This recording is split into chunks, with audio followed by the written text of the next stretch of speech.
নমস্কাৰ এই মুহূৰ্তত অসমৰ প্ৰত্যেকগৰাকী জনতালৈ দিবলৈ ওলাইছো ডাঙৰ খবৰ তো যিসকল মানুহে ভিডিঅ'টোত ক্লিক কৰিছে অনুগ্ৰহ কৰি ভিডিঅ'টো স্কিপ নকৰি প্ৰথমৰ পৰা শেষলৈ চাই থাকিব কিয়নো এইটো ভিডিঅ'ৰ মাজত ৰেচন কাৰ্ড লৈ এখন বিশেষ আপডেট আপোনালোকক প্ৰদান কৰিম তো যিসকল মানুহে নতুনকৈ ৰেচন কাৰ্ড পোৱাৰ কাৰণে আবেদন কৰিছে লগতে যিসকল মানুহৰ নাম আগৰ পৰাই ৰেচন কাৰ্ডত অন্তৰ্ভুক্ত হৈ আছে সেই সকল মানুহে এতিয়া বিচাৰিলে নিজৰ হাতত থকা মোবাইল ফোনটো দি 1 সেকেন্ডতে চাব পাৰে ৰেচন কাৰ্ডৰ নতুন লিষ্ট তো কেনেকৈ চাব শিকিবলৈ অনুগ্ৰহ কৰি ভিডিঅ'টো স্কিপ নকৰি প্ৰথমৰ পৰা শেষলৈ চাই থাকিব লগতে মোৰ চেনেলত নতুন হলে প্লিজ চেনেলটো সাবস্ক্ৰাইব কৰি মোৰ লগত থাকিব আৰু ভিডিঅ'টো ভাল লাগিলে অনুগ্ৰহ কৰি শেয়াৰ কৰি দিব তো ইয়াৰ কাৰণে প্ৰথমে নিজৰ মোবাইলৰ ক্ৰোম ব্ৰাউজাৰটো ওপেন কৰিব Chrome browser open কৰি search bar just লিখিব ৰেচন কাৰ্ড লিষ্ট তো এইখিনি লিখি প্লাই নিজৰ মোবাইলৰ Chrome browserত সাৰ্চ কৰি দিব সাৰ্চ কৰাৰ পিছত এনেকুৱা ইন্টাৰফেস আহিলে অকমান তলত লিখা চাব পাৰিব ৰেচন কাৰ্ড ডিটেইলছ তো ৰেচন কাৰ্ড ডিটেইলছ যে লিখা আছে ইয়াতে ক্লিক কৰি দিব তো ইয়াতে ক্লিক কৰি দিয়াৰ পিছত অফিচিয়েল ওয়েবসাইটটো ওপেন হ'ব ওপেন হোৱাৰ পিছত অকমান তলত আপোনালোকে লেফট সাইডত 2 নম্বৰত লিখা চাব পাৰিব আসাম যে লিখা আছে ইয়াতে ক্লিক কৰি দিব ইয়াতে ক্লিক কৰাৰ পিছত এনেকুৱা ইন্টাৰফেস আহিলে তলত ওকে অপচনত ক্লিক কৰিব তো ক্লিক কৰি দিয়াৰ লগে আপোনালোকৰ সন্মুখত এনেকুৱাকৈ ইন্টাৰফেস আহি যাব অহাৰ পিছত প্ৰথমে ষ্টেট লিখা চাব পাৰিব আসাম তাৰ পিছত আপোনালোকে ডিস্ট্ৰিক্ট অপচনত ক্লিক কৰিব ক্লিক কৰি প্লাই নিজৰ জিলাখনৰ নাম ইয়াতে সিলেক্ট কৰিব সিলেক্ট কৰাৰ পিছত আপোনালোকে লেফট সাইডত ডিএফএসও যে লিখা আছে ইয়াতে ক্লিক কৰি দিব তো ইয়াতে ক্লিক কৰি আপোনালোকে নিজৰ ডিস্ট্ৰিক্টৰ অফিচৰ নামটো ইয়াতে সিলেক্ট কৰি দিব তো সিলেক্ট কৰাৰ পিছত ৰাইট সাইডে টিএফএসও যে লিখা আছে ইয়াতে ক্লিক কৰি দিব তো ইয়াতে ক্লিক কৰি আপোনালোকে আকৌ নিজৰ সাব ডিভিজনাল অফিচৰ নামটো সিলেক্ট কৰিব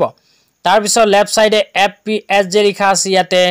ক্লিক কৰি আপোনালোকে নিজৰ ৰেচন দোকানীৰ নামটো ইয়াতে বিচাৰি উলিয়াই প্লাই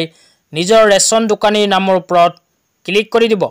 ক্লিক কৰাৰ পিছত আপোনালোকে ৰাইট সাইডে স্কিম অপচনত ক্লিক কৰি দিব তো স্কিম অপচনত ক্লিক কৰি আপোনালোকে কি কৰিব দেখুৱাই আছো স্কিম অপচনত ক্লিক কৰি সিলেক্ট অল যে লিখা আছে ইয়াতে ক্লিক কৰি দিব তো ইয়াতে ক্লিক কৰি দিয়াৰ পিছত আপোনালোকে লেফট সাইডে লিখা চাব পাৰিব ষ্টেটাস তো আপোনালোকে ষ্টেটাস অপচনত ক্লিক কৰি দিব তো ষ্টেটাস অপচনত যেতিয়া ক্লিক কৰি দিব ক্লিক কৰাৰ পিছত আপোনালোকৰ সন্মুখত এনেকুৱাকৈ আৰু এখন ইন্টাৰফেস আহি যাব অহাৰ পিছত সিলেক্ট অল যে লিখা আছে এই অপচনটোত ক্লিক কৰি দিব তো সিলেক্ট অল অপচনত ক্লিক কৰি ৰাইট সাইডে লিখা চাব পাৰিব সৰ্টিং তো সৰ্টিং যে লিখা আছে ইয়াতে ক্লিক কৰি দিব তো ইয়াতে ক্লিক কৰাৰ পিছত ration card with member with যে লিখা আছে ইয়াতে ক্লিক কৰিব লাগিব তো ইয়াতে ক্লিক কৰাৰ পিছত অকমান তলত লিখা চাব পাৰিব আৰসি তো আপোনালোকে আৰসি অপচনত ক্লিক কৰিব তো আৰসি অপচনত ক্লিক কৰি অল যে লিখা আছে অল অপচনত ক্লিক কৰি দিব তো অল অপচনত ক্লিক কৰাৰ পিছত ৰাইট সাইডে ৰিপোৰ্ট নেম লিখা চাব পাৰিব ইয়াতে ক্লিক কৰি দিব তো ইয়াতে ক্লিক কৰাৰ পিছত এফপি উইথ লিষ্ট যে লিখা আছে ইয়াতে ক্লিক কৰি দিব তো ইয়াতে ক্লিক কৰাৰ পিছত ৰাইট সাইডে লিখা চাব পাৰিব ভিউ ৰিপোৰ্ট তো ভিউ ৰিপোৰ্ট যে লিখা আছে এইটো অপচনত আপোনালোকৰ ক্লিক কৰিব লাগিব তো ইয়াতে যেতিয়া ক্লিক কৰি দিব ক্লিক কৰি দিয়াৰ লগে আপোনালোকৰ অঞ্চলৰ ৰেচন কাৰ্ডৰ লিষ্টখন আহি যাব তো অহাৰ পিছত ইয়াতে আপোনালোকে নিজৰ নামটো বিচাৰি উলিয়াই চাব তো ইয়াতে যদি আপোনালোকৰ নাম আহি গৈছে তেন্তে ৰেচন কাৰ্ড আপোনাৰ নামত ইস্যু হৈ গৈছে